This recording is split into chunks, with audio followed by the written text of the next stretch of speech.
Olá, seja muito bem-vindo.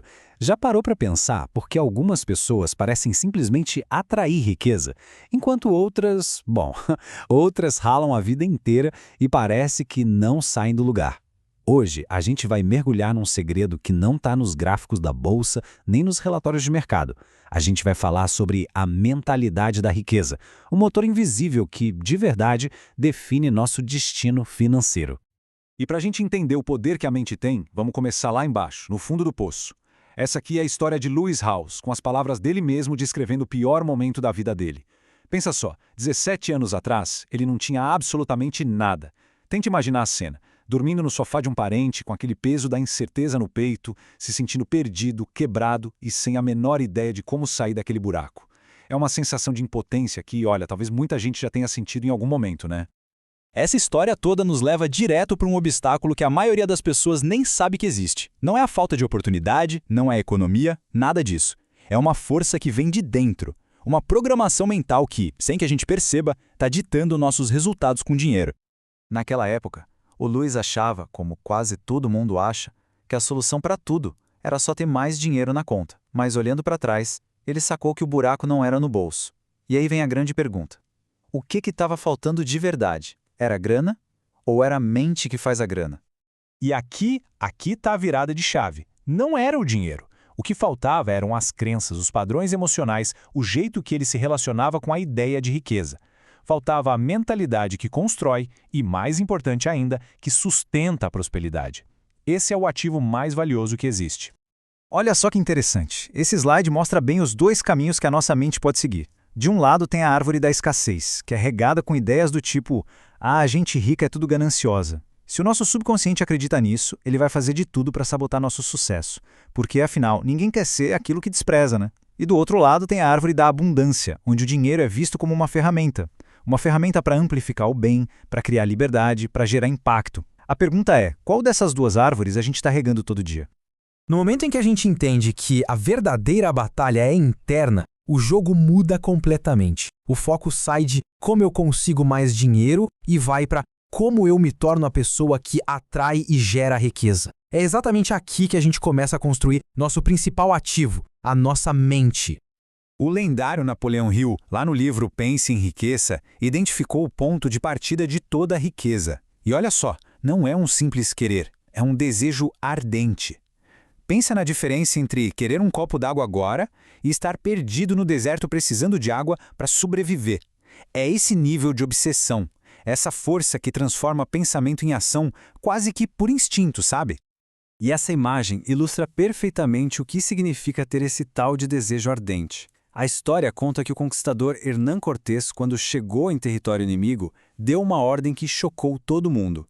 Queimem os navios. Imagina a cena, a única rota de fuga virando fumaça. A mensagem para os homens dele foi brutalmente clara. Ou a gente vence ou a gente morre aqui. Não existe plano B. É esse tipo de comprometimento total que a riqueza exige. Mas o Rio não deixou a gente só com a filosofia, não. Ele entregou um mapa, um método prático de 6 passos para transformar esse desejo em ouro. E isso não é pensamento mágico, viu? É um processo de programação mental. Cada passo foi pensado para dar clareza, propósito e um senso de urgência, transformando um sonho abstrato num plano de ação bem concreto. Ok, a mentalidade está afiada, o desejo está queimando. Mas e aí? Como é que a gente transforma essa energia toda em resultado de verdade, no mundo real? Bom, agora a gente vai para a parte prática.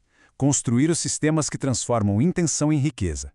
Esse ponto aqui é crucial e é o que separa quem sonha de quem realiza. Esperança não é estratégia financeira, gente. A riqueza não responde a desejos vagos, ela responde à organização. É como um atleta de elite. A performance financeira exige sistema, disciplina e um plano claro. Ninguém tropeça na riqueza por acidente. E se liga nisso aqui, uma das mudanças de sistema mais simples e mais poderosas que existem. À esquerda, a fórmula que a maioria das pessoas segue. Ganha, gasta e, se sobrar alguma coisa, guarda. É uma receita para frustração. Mas à direita está a fórmula de quem enriquece. Ganha, guarda primeiro e vive com o que sobra. É o princípio revolucionário de se pagar primeiro. Essa frase aqui resume tudo perfeitamente. Pare e pense um pouco. O nosso futuro financeiro é tratado com a mesma seriedade de uma conta de luz? Pagar a si mesmo primeiro não é um luxo, é uma obrigação. É uma mudança de prioridade que, no longo prazo, redefine completamente o destino financeiro de qualquer um. E para começar, não precisa ser um salto gigantesco, viu? O poder está em criar um sistema pequeno e à prova de falhas. Automatizar uma transferência pequena toda semana para uma conta de investimentos, mesmo que seja o preço de um café. O objetivo não é ser perfeito de cara, é progredir. O importante é só começar. Mas como em toda jornada de herói, entre o mapa e o tesouro, sempre tem um dragão. E o maior inimigo do progresso é o medo do fracasso. A maioria das pessoas para no primeiro obstáculo. Vamos ver agora como os vencedores lidam com esse monstro. Esse número que vem da obra Mais Esperto que o Diabo, de Napoleão Hill, é alarmante.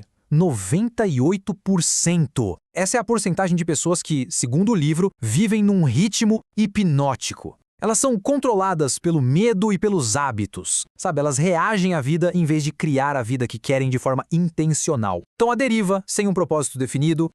E aqui está a grande diferença. Para esses 98%, qualquer obstáculo é um muro, um beco sem saída. Eles enxergam isso como fracasso. Já para os outros 2%, um obstáculo é só um desvio, é um feedback. É um sinal de que a rota precisa ser ajustada, mas o destino final continua o mesmo. Pensa no GPS. Ele recalcula a rota, mas não desiste do destino. Essa é uma das perguntas mais transformadoras da filosofia do Hill. Ela nos convida a olhar para os momentos mais difíceis, não como um ponto final, mas como um enigma que precisa ser resolvido. O que será que está escondido dentro de cada adversidade? E aqui está a resposta que pode literalmente mudar uma vida. Dentro de cada problema, de cada perrengue, de cada derrota, existe a semente de uma vantagem igual ou até maior. A tarefa não é evitar a adversidade, mas sim procurar a oportunidade que está escondida ali dentro. No final das contas, é isso que define o sucesso. Não é sobre nunca cair, é sobre quantas vezes se está disposto a levantar. O sucesso é uma medida de resiliência e não de perfeição.